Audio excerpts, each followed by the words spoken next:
Hello everyone, you're welcome to this news hour on Equinoxe television, live from my headquarters in Cameroon's economic heart at Douala.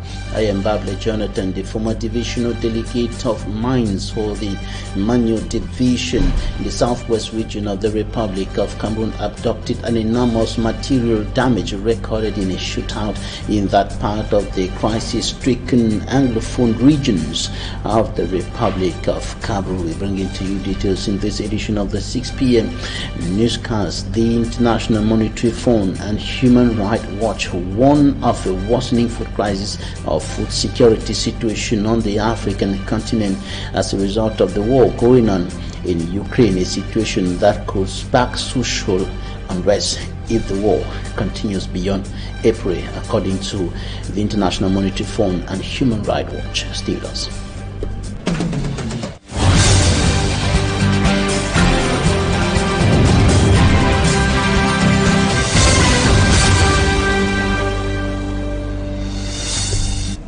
The Republic of Cameroon continues counting and recording destructions, atrocities, kidnapping going on in the Anglophone regions of the country, the northwest and southwest regions, in a socio-political and security crisis for close to 6 years now. The latest is the locality of Manfi in the Manyo division, southwest region of the country. That's the latest locality to record destructions, and that was during a shootout in that part of the country, and several vehicles were burnt down. The former divisional delegate of the Ministry of Mines, Industries and Technological Development kidnapped. Details with Smanjikan Gabriel.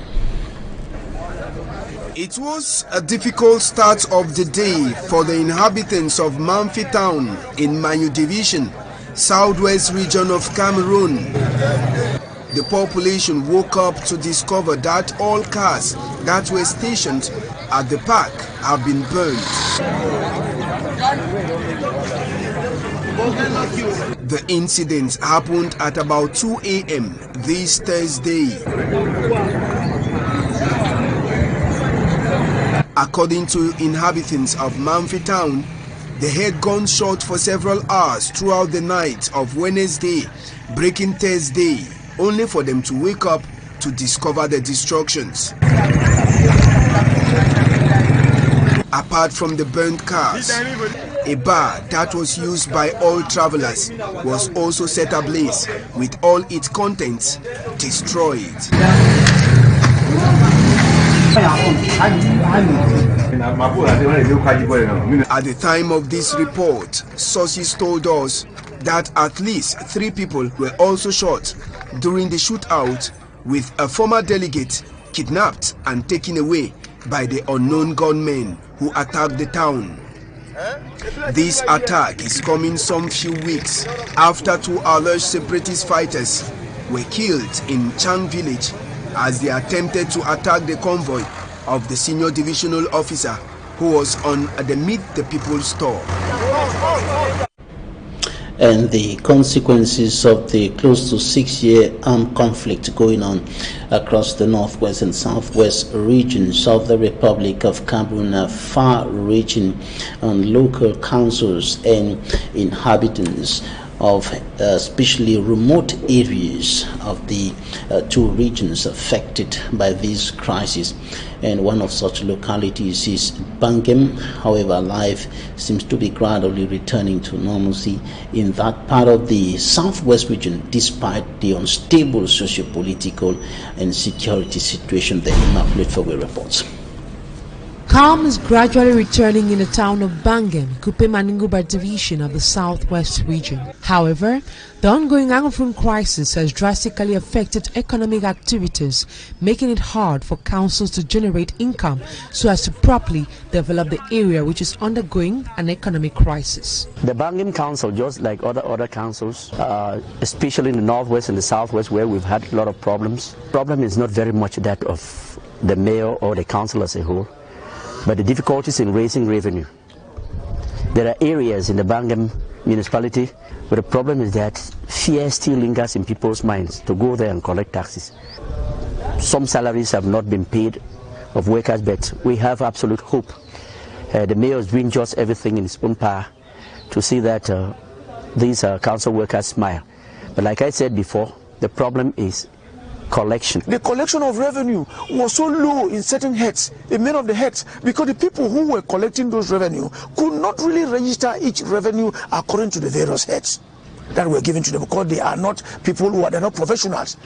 We have told the mayor that let stringent measures be taken from next year or from this year to make sure that any single revenue which is paid should be registered. Revamping the revenue collection sector, amongst other things, remains the priority of the Bangam Council. The 2021 budget was voted at a sum of 830 million francs CFA with an execution rate of 75%. The efforts that we make, there will never be enough for us to raise revenue, because more and more as the centime on which we depend is becoming smaller and smaller, we are required to raise more and more revenue to be able to do many things in the council. For example, the payment of salaries. So we have been doing quite a lot to raise revenue. But as you see, the councillors expect us to put in more effort. Jean-Marie Chakwi, Senior Divisional Officer of Kupe-Maningo Division, invites council authorities not to solely rely on government support, but find other income-generating sources and manage the resources transparently. I am not quite satisfied with some aspects, namely the collection of local revenue, because the potential we are having in this council is very important. We ask the mayor to make all arrangements to revamp the collection of local revenue. Bangam is one of those localities hardest hit by the ongoing Anglophone crisis. The council is determined more than ever to help revamp the economy in order to better cater for the population who elected them. And besides the security crisis, inadequate potable water supply is yet another problem for the complicating the living conditions of the people of Boya in the southwest region of the country. Water has not been flowing across that part of the southwest region, the regional capital, as it's supposed to, and this is causing a lot of problems to the inhabitants of that part of the country, as Derry Chato reports. The area view of Boya, the southwest regional capital. The demographic expansion of this first German capital is projected, but there is a serious price Boya is paying for her growth. Women get up at 2 o'clock in the morning. Women with children on their backs go and fetch water in the night. Children going to school, they don't have water to drink. They drink dirty water, unless now that it is rainy season that they manage to carry water, boil and drink. Water scarcity is increasing as Boya expands. I remember the years when we were growing, water was flowing all over the village. We had taps all over the village. But in the late 90s, the taps were not flowing as they were flowing. In the late 2000s, the water now stopped flowing. The Boya Council on her part is on the situation, but the water population equation is far from being balanced. We have a borehole which the Boya Council gave us, but we have tried to rejuvenate it and it supplies some water, but at times, with boreholes it disappoints. So the matter is serious, and any initiative to bring water closer is welcome. Today, Honorable Malumba Esembe, the Member of Parliament for Boya Urban Constituency, is climbing the Boya Mountain. He has been briefed of a water project at Hot 1 of this active volcano mountain, and he is heading to the spring source.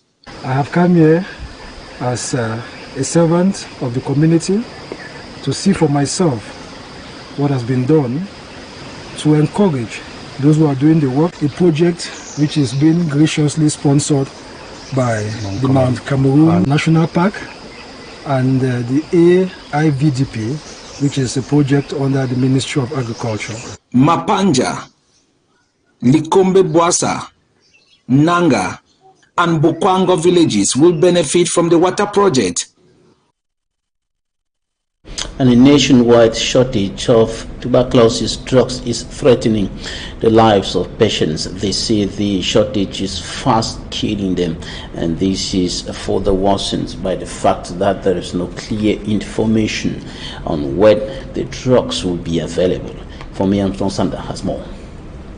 Tuberculosis patients in Cameroon say they are gradually dying because of the shortage of drugs for their treatment. For close to 2 weeks, they have been unable to get treatment due to a nationwide shortage of drugs within the tuberculosis treatment program. Beaucoup de malades nous ont saisis pour se plaindre. Alphonse Abenayesi, spokesperson of tuberculosis patients, say they have been contacted by several patients frustrated by the situation.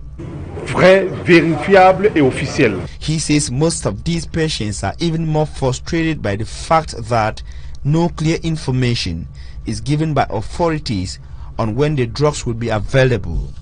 The situation, he says, should not only preoccupy tuberculosis patients but the general public, given the potential and risks of multiple contaminations. Délicate, notamment lorsqu'on a commencé un traitement, il ne faut pas l'arrêter. This, he says, is possible as the situation worsens. Ne pourront plus avoir d'effet pour combattre ces bacilles. Talking to Equinoxe on anonymity, one of the officials of the National Tuberculosis Treatment Program in the Littoral region said drugs will be available for the treatment beginning next week. However, tuberculosis patients say similar promises were made last week, and on the second week running, nothing concrete has happened. Despite a light drop, tuberculosis remains one of the most infectious diseases in Cameroon, with 22,850 cases recorded in 2021 across the National Triangle. The Littoral region counts 4,566 cases, and victims are catered for by the government of Cameroon. Tuberculosis treatment lasts 6 months, but experts say the non-respect of medication and timing is one of the causes of the current prevalence rate. Despite the growing unemployment rate and underemployment rate in the Republic of Cameroon, especially among the young people, the country's Minister of Labor and Social Security, Gregoire Warner, says that the country's response to employment problems, notably provoked by the COVID-19 pandemic and other problems, has been very effective and yielding concrete fruits in terms of preserving and creating more jobs. He was speaking ahead of the 136th International Labour Day. Here's an extract of his statement. Take a listen. Holders of the labor world, the celebration of the 136th edition of the International Labour Day is an opportunity for us to access the progress made in the promotion of decent work and social justice despite the COVID-19 pandemic that has upset the labor world. But thankfully, under the very high impetus of President Paul Biya, the national response has been well organized to meet the challenges. Accordingly, thanks to your sense of responsibility and the resilience you have shown under the leading of the Prime Minister, head of government, we have been able to preserve jobs, safeguard social peace, and maintain productivity of businesses which, whoever are still experiencing huge difficulties that we must overcome together.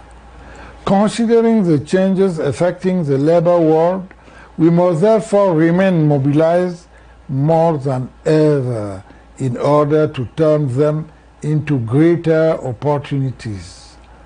During this edition of the International Labour Day, celebrated under the theme, and I quote, "Labor World Combating COVID-19, Safeguarding Jobs and Ensuring Productivity," end of quote, I urge you to reflect and pursue social dialogue so that together we come out with concerted proposal and agreed actions to be carried out for a healthier and more just world of work on the path of social progress as mapped out by President Paul Biya. Happy Labor Day celebration to all.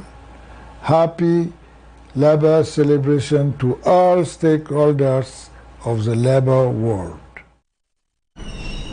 Russia's invasion of Ukraine is worsening the situation of food security in Cameroon and other African countries, and this information is contained in the April 28 Human Rights Watch report on the consequences of the war in Ukraine on food security on the African continent. The International Rights Organization is calling on governments to take action as soon as possible as a matter of urgency in order to prevent the situation from worsening and falling into uncontrollable levels. We have details in this report by Equinoxe. According to the Human Rights Watch report of April 28, the Russia war on Ukraine has worsened food security in Cameroon, Nigeria, Kenya, Uganda, and other countries in the East, West, Middle, and Southern Africa.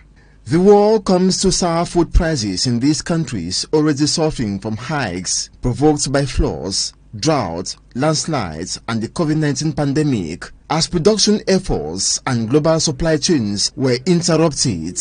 These African countries depend on Russia and Ukraine for a significant percentage of their wheat, fertilizer, vegetable oil, or iron ore imports.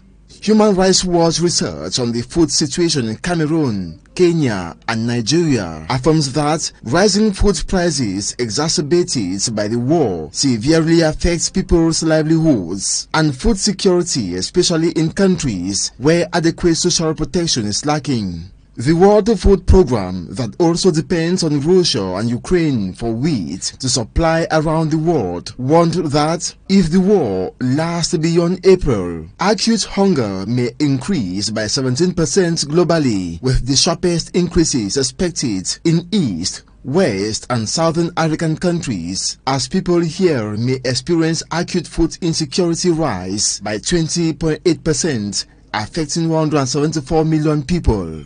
According to the Food and Agricultural Organization's estimates for 2020, the cost of nutritious foods and inequality kept healthy diets out of reach for 66.2% of people in the region before the war.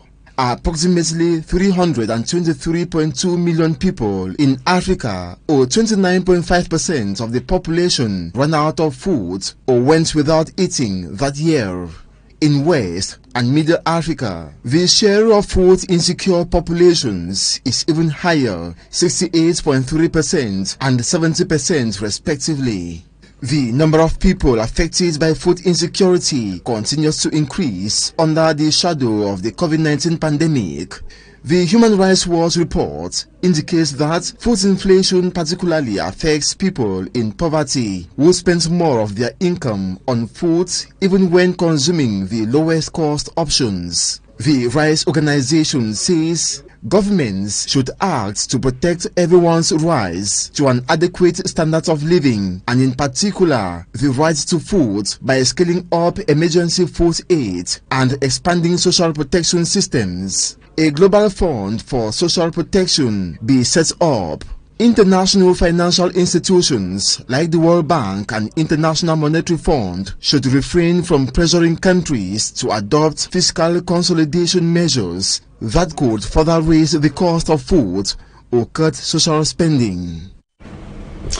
And the International Monetary Fund has warned that the looming food crisis could spark social unrest in sub-Saharan Africa, and the fund has revised its growth projection for the continent downward 3.8% from the initial 4.5%. Now, for greater details, take a listen to Abebe Emro Selesi. He is the director for the African Department of the IMF. Ukraine is already impacting the near-term economic outlook for sub-Saharan Africa. Sharply higher food and energy prices are going to hit the region's most vulnerable households, exacerbate food insecurity, raise poverty rates, and possibly lead to social unrest. Countries that rely on wheat imports directly from Russia and Ukraine are going to be impacted by surging costs of food prices, but they're not the only ones. Prices have risen for most other food items, and all countries in the region will feel these effects. We expect the effects of higher energy costs to be more uneven across the region. Higher oil prices will generate a windfall gain for the region's 8 oil exporters, but for the other 37 countries from sub-Saharan Africa, higher oil prices will worsen trade imbalances and increase living costs as well as transportation costs. Consequently, the region's growth has lost momentum. Economic activity in 2022 is now expected to slow to 3.8%, down from 4.5% in 2021. The economic recovery is expected to accelerate in 2023, with growth trending at about 4% next year and beyond. But this pace of growth is not enough to make up for the lost ground from the pandemic. It also makes creating jobs, fighting climate change, and achieving the region's sustainable development goals significantly harder to achieve. Moreover, the economic outlook remains highly uncertain. In addition to the negative impacts of the war in Ukraine, inadequate COVID vaccination rates leave countries exposed to new waves. Security issues and risks of political and social unrest also remain a concern. In the following extract, we bring to you what the IMF is suggesting should be done to save the African continent from this situation that is affecting a great proportion of the continent and her population, notably the poor and low-income earners. Take listen to Abebe Aimro Selassie. He's the director of the African Department of the IMF. Take listen. On health, the region needs to accelerate its vaccination campaign to contain risks of new COVID-19 waves. And on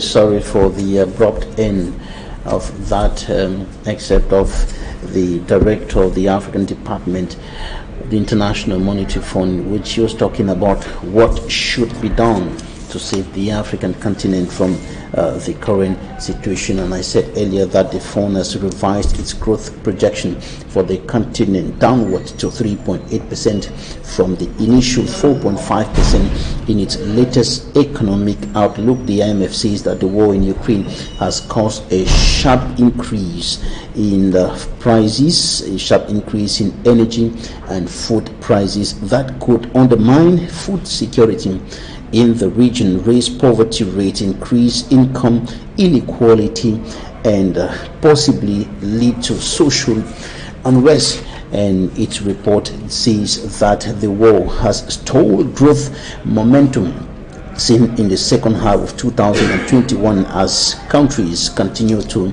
battle to the effects of the COVID-19 pandemic, deteriorating security in several countries, and climate-related shocks. The IMF suggests that sustainable growth will require economic diversification of commodity exporting countries, the boosting of private sector growth through regional trade integration, and the addressing of climate change challenges. That's it for the first part of this newscast. Talking Point is up next.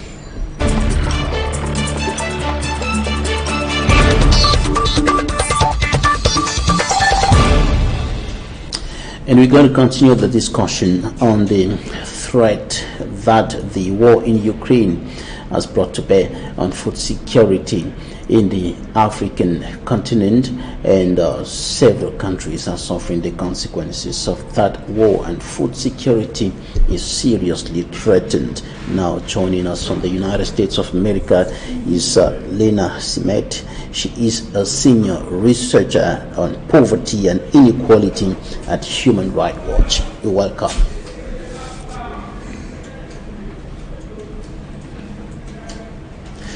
Lena, thank you for joining us today. Now, your organization, Human Rights Watch, has published a report on the threat that the war in Ukraine has brought to bear on food security on the African continent. How bad is the situation? Sorry, I can't hear you. I can't hear anything that you're asking me.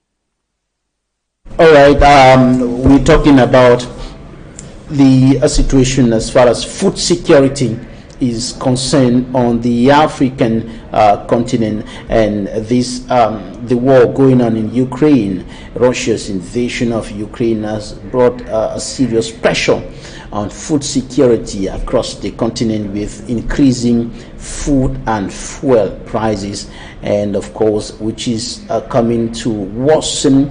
The situation is worsening the already difficult living conditions of a great proportion of the continent's population, made up of the poor and the low income earners. And of course you're pointing out in your report that the situation could become very, very disturbing if nothing is done quite fast. You're urging governments to take quick action. And now I want us to first of all look at how bad the situation is today. I can't hear you, and I can't hear a question or anything you're saying. Unfortunately, we're having some connection issues there with our guest, Lena, who is joining us from the United States of America, and she's a senior researcher on poverty and inequality at Human Rights Watch, joining us from the United States of America. So, Lena, we have been talking about this situation, which is becoming quite disturbing for Cameroonians and other Africans, and the consequences which Human Rights Watch has been talking about in its report. And the IMF also has said that the situation could provoke social unrest in several African countries. Now, tell us, from your evaluation of the situation on the ground, how bad is it?